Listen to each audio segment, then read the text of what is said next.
রাজধানীর রামপুরার মোল্লা টাওয়ার মার্কেটে দুইটি স্বর্ণের দোকানে ডাকাতির ঘটনা ঘটেছে।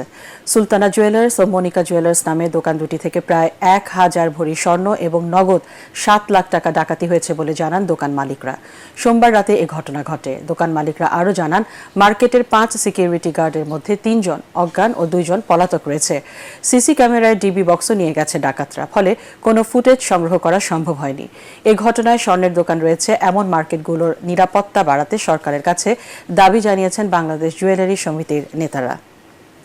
আমাদেরটা আর দুইটা দোকান, এতগুলো দোকানের মধ্যে শুধু দুইটা দোকানে তালা ভেঙে সব নিয়ে গেছে।